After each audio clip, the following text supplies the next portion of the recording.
Ladies and gentlemen, what is going on, everybody, and welcome back to, of course, the Comic Book Nerd. Again, I'm sorry that I have not been uploading here on the channel as of recently. We've been a little busy with just life and other stuff. I haven't posted on the other channel called The Sports Lovers as well, either at all this week, except for today, I believe. So bear with me here as we kind of get back into a routine. We'll kind of know when we're going to be able to post and stuff like that. It may take a week or two, but we will have kind of a routine there. In the meantime, though, we just got the Creature Commandos Season 1 finale. We're going to talk about the ending. We're going to talk about what this sets up in the DCU going forward. We're going to talk about the show as a whole and talk about what some of my favorite moments from the show were. So if you guys are into Creature Commandos, into DC, all of that good stuff, hit that sub button, leave a comment down below, and stick around towards the end of the video as we kind of talk about what's coming here on the channel as well. So with that being said, let's go ahead and dive into this episode of Creature Commandos. Now, if you guys do not know what the finale of the Creature Commandos had, this is your official spoiler warning. We get Nina's, of course, backstory. We know that she was born in Star City with lungs outside of her body, which is very interesting. I believe that's how she is in the comics as well. Her mother leaves her. Her father's the only one who takes care of her. All of that stuff happens in the show, and the people of Star City call her the Mermaid. Also, keep in mind, if you guys do not know, Star City is the home of the Green Arrow, which is actually really crazy because this show has done a lot of world building for James Gunn's DC. We'll talk about that after this kind of episode recap, if you're not mistaken. There's up next, of course, there's an active hunt involved in Nina, of course, and we do, of course, get police from Metropolis, which, if you guys don't know, Metropolis is, of course, the home of Superman. So there's another world-building type of stuff in there. Also, Bloodhaven is mentioned as well, and Bloodhaven is the home of Batman protege, I believe, Nightwing, if I'm not mistaken. So Nightwing is kind of hinted at there a little bit as well.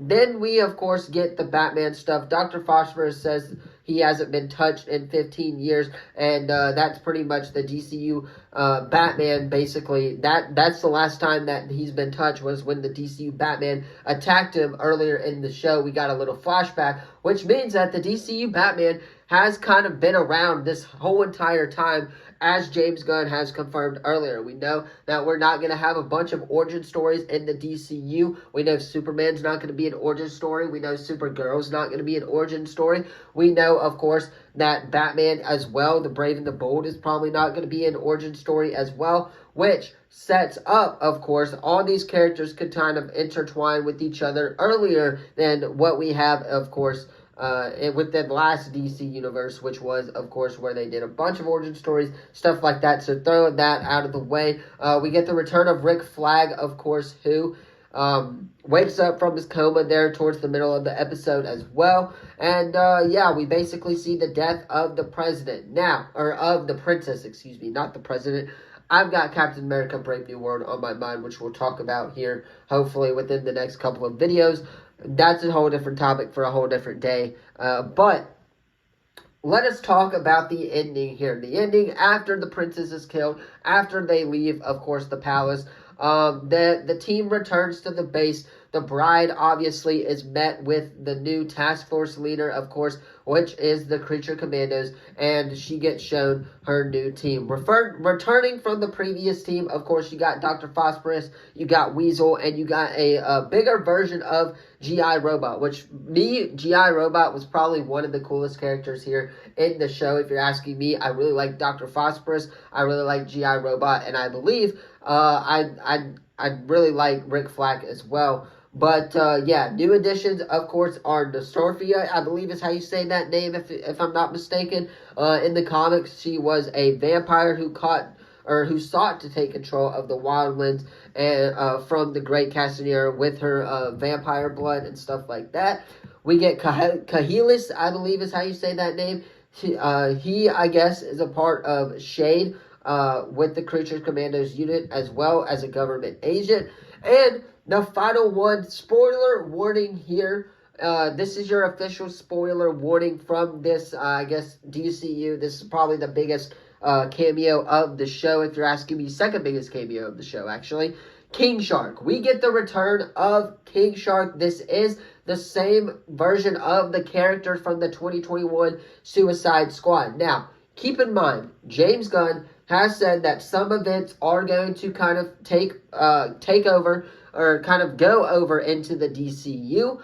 Some events like, of course, Peacemaker Season 1 is going to go over into the DCU, not the Justice League cameo. If it's mentioned in the DCU, then it happened. So keep in mind all of that stuff, and basically what this ending scene, I guess you would say, is telling us is that the Suicide Squad is cameo to the DCU, which is absolutely crazy. We already have our Suicide Squad team a little bit there in the DCU. I'm interested to see how James Gunn is going to set that up going forward. The ending, the post-credit scene, of course, kind of just shows the vampire talking about the bride and basically just having some soup. That's pretty much what that shows in there as well. Now, what this sets up for the DCU going forward. This sets up, one, the Creature Commandos to return in the second season. James Gunn has already confirmed that there will be a second season of Creature Commandos. Also, we know that Rick Flag is going to be appearing in Superman. We have seen a little bit of shots with Rick Flag in Superman. We know he's going to be